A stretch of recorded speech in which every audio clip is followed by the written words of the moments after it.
इस वीडियो में बताई गई सारी जानकारी पब्लिक प्लेटफॉर्म पर उपलब्ध है। इसमें ऐसी कोई जानकारी नहीं दी गई है जिससे हमारे सुरक्षा बलों की गोपनीयता भंग होती है। डिफेंस डिटेक्टिव सेना का सम्मान करता है और उन्हीं जानकारियों के आधार पर काम करता है जो सार्वजनिक रूप से मौजूद है।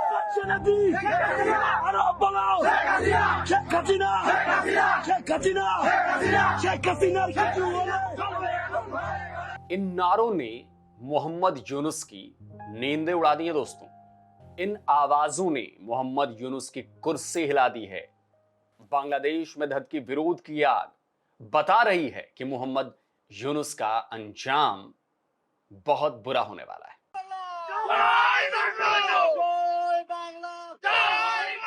बांग्लादेश में चुनाव और रेफरेंडम को लेकर मची खींचतान के बीच शेख हसीना के समर्थक सड़क पर आखिरकार उतर गए हैं। पूरे बांग्लादेश में मोर्चा उन्होंने संभाल लिया है। 17 नवंबर को शेख हसीना पर इंटरनेशनल क्राइम ट्रिब्यूनल अपना फैसला सुनाने वाली है, लेकिन उसके पहले ही राजधानी ढाका समेत बांग्लादेश के कई शहरों में बवाल शुरू हो चुका है, हंगामा शुरू हो चुका है। शेख हसीना की पार्टी आवामी लीग ने ढाका लॉकडाउन का ऐलान किया।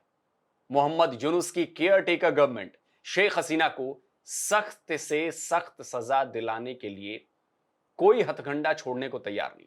वो हर हथकंडा अपना रही है जिससे शेख हसीना को सजा दिलवाई जा सके। इलेक्शन और रेफरेंडम को लेकर टेलीविजन एड्रेस के दौरान मोहम्मद यूनुस ने भी शेख हसीना को सजा दिलाने को अपनी फर्स्ट प्रायोरिटी यानी कि पहली प्राथमिकता बताया है। আমরা জুলাই গণঅভ্যুত্থানকালে তৎকালীন ফ্যাসিস্ট সরকারের নির্দেশে সংগঠিত হত্যাকাণ্ডের বিচার কাজ এগিয়ে নিয়ে যাচ্ছে। এই বিচারের উদ্দেশ্যে গঠিত আন্তর্জাতিক অপরাধ ট্রাইব্যুনাল তাদের প্রথম রায় শীঘ্রই দিতে যাচ্ছে। ট্রাইব্যুনালে আরও কয়েকটি মামলার বিচার চূড়ান্ত পর্যায়ে রয়েছে। সাধারণ ফৌজদারি আদালতগুলোতেও জুলাই হত্যাকাণ্ড সম্পর্কিত কিছু বিচার কাজ শুরু হয়েছে। আমরা একই সাথে দেশের ইতিহাসে প্রথমবারের মতো গুমের মতো নৃশংস অপরাধের বিচার কাজ শুরু করেছে। मोहम्मद यूनुस ने शेख हसीना की पार्टी के चुनाव लड़ने पर भी रोक लगा दी है, समझ रहे हैं? और इसी के बाद शेख हसीना ने धमकी दी थी कि आवामी लीग को चुनाव प्रक्रिया में शामिल नहीं होने देने का बांग्लादेश में जबरदस्त विरोध होगा। साफ है कि अब तक इस विवाद का शांतिपूर्ण तरीके से हल निकालने की जो उम्मीद लगाए बैठी थी शेख हसीना और उनके समर्थक, अब उनके सब्र का बांध टूट चुका है। उनका सब्र अब खत्म हो चुका है। उन्हें अब इस बात का एहसास हो चुका है कि पाकिस्तान की कठपुतली बन चुके मोहम्मद यूनुस ना केवल शेख हसीना बल्कि उनकी पार्टी आवामी लीग को भी पूरी तरह से खत्म करने की साजिश कर चुके हैं और वो चाहते हैं कि शेख हसीना और शेख मुजीब का नाम बांग्लादेश से मिटा दिया जाए। आवामी लीग को चुनाव से बाहर कर दिया गया है और शेख हसीना को जुलाई में हुई हिंसा के मामले में फंसाकर उनकी पॉलिटिक्स खत्म कर दी जाएगी, ऐसा इनका प्लान है।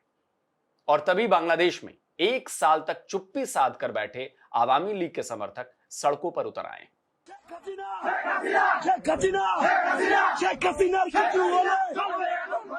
आवामी लीग समर्थकों ने देशव्यापी लॉकडाउन का ऐलान किया था। इसे देखते हुए सरकार ने हाई अलर्ट घोषित कर दिया था। कई शहरों में आवामी लीग के समर्थकों को गिरफ्तार कर लिया गया है, लेकिन पूरी ताकत लगाने के बाद भी मोहम्मद यूनुस आवामी लीग और शेख हसीना के सपोर्टर्स को रोक नहीं पाए। ये जो तस्वीरें आप देख रहे हैं, ये तस्वीरें ढाका की हैं। सड़क पर टायर रखकर उनमें आग लगा दी गई। आवामी लीग के सैकड़ों समर्थकों ने सड़क पर डेरा जमा लिया। फरीदपुर में ढाका खुलना और ढाका बारिसाल हाईवे को बंद कर दिया गया। ढाका में स्टूडेंट्स मशाल लेकर सड़क पर आ गए और मोहम्मद यूनुस की हिटलर सरकार के खिलाफ नारे लगाने लगे। सड़क में, बाजार में, जहां देखो वहां बवाल मचा हुआ था। लोग सीधे सीधे पुलिस और सुरक्षा कर्मियों से लड़ रहे थे, भिड़ रहे थे। और सबसे बड़ी बात कि इस आंदोलन की कमान बांग्लादेश के जेन जी ने थामी हुई। स्कूल की बच्चियां शेख हसीना के समर्थन में नारे लगा रही थी।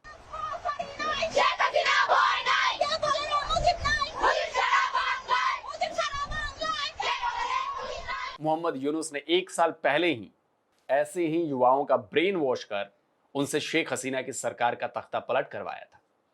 शेख हसीना के देश छोड़ने के बाद केयर टेकर गवर्नमेंट के लिए अपने नाम को प्लॉट किया था और तब से बांग्लादेश के चीफ एडवाइजर की कुर्सी पर वो कब्जा किए बैठे हैं। लेकिन आज जब देश के युवा शेख हसीना के समर्थन में सड़कों पर उतर आए हैं तो मोहम्मद यूनुस को डर सताने लगा है। और यूनुस का ये जो डर है दोस्तों, ये डर जायज भी है। आखिर जो जेंजी शेख हसीना को कुर्सी से उतार सकती है वो फिर से उन्हें कुर्सी की कमान सौंप भी सकती है। वो जेंजी मोहम्मद यूनुस और उनके गुर्गों को देश से भागने पर मजबूर भी कर सकती है। और ऐसा भी नहीं है कि यह विरोध प्रदर्शन केवल शहरी इलाकों में हो रहे हैं। यह विरोध प्रदर्शन गांवों तक पहुंच चुका है। गांव गांव से शेख हसीना के समर्थक लाठी डंडा लेकर सड़कों को जाम करने निकल पड़े। ऐसे ही गांव वालों ने रेलवे ट्रैक भी जाम कर दिया, बस सर्विस भी पूरी तरह से ठप पड़ गई। यानी ना ट्रेन चली ना बस, पूरी तरह से चक्का जाम के हालात बन गए बांग्लादेश में। आवामी लीग के नेताओं ने इस लॉकडाउन को पूरी तरह से सफल बताया है। জেনে আনন্দিত হবেন যে 90% উপরে আজকের থেকেই লকডাউন শুরু হয়েছে।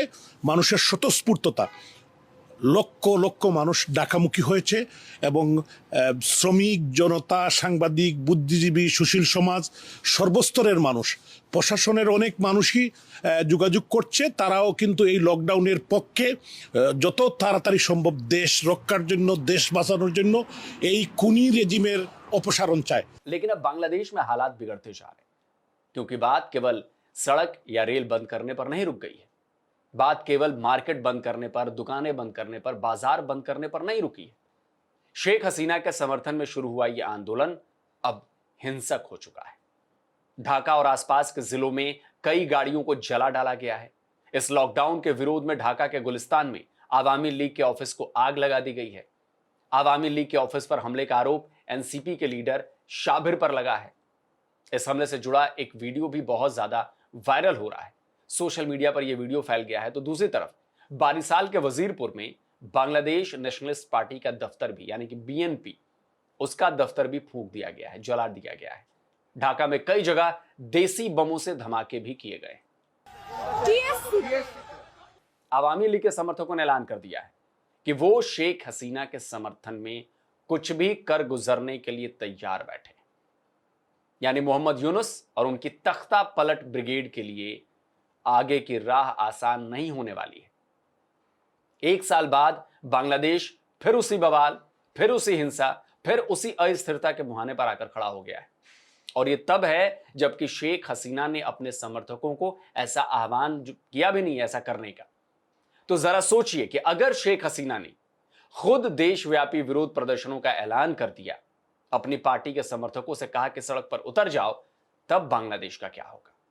क्या होगा मोहम्मद यूनुस का, जो 1 साल से बिना चुनाव जीते चीफ एडवाइजर की पोस्ट की मलाई खा रहे हैं? क्या होगा उनके so called young generation gang का, जिन्होंने देश के युवाओं को भड़काकर तख्ता पलट तो करवा दिया, लेकिन अब उनको भूलकर मलाई खा रहे हैं?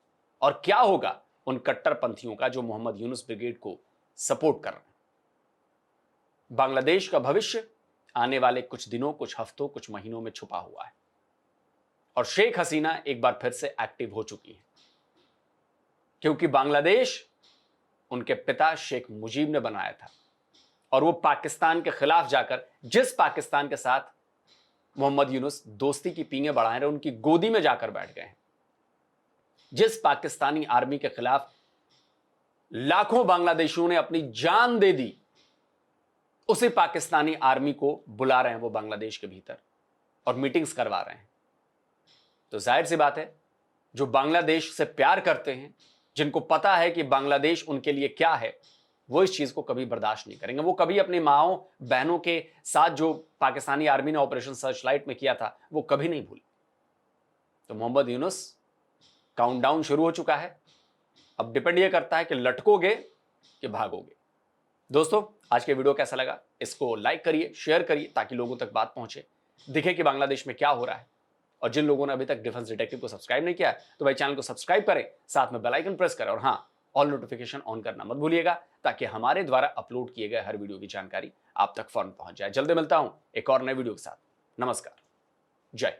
तो अगर आप चाहते हैं मुझसे बात करना, मुझसे कोई सवाल पूछना, तो फैन कॉल पर आप मुझसे कनेक्ट हो सकते हैं। फैन कॉल में ये सुविधा है कि आप अपने हिसाब से वहां पर जाकर टाइम स्लॉट बुक कर सकते हैं कि आपको फलाने दिन मुझसे बात करनी है, फलाने टाइम पे मुझसे बात करनी है। लेकिन ये भी बता दूं कि ये पेड सर्विस है।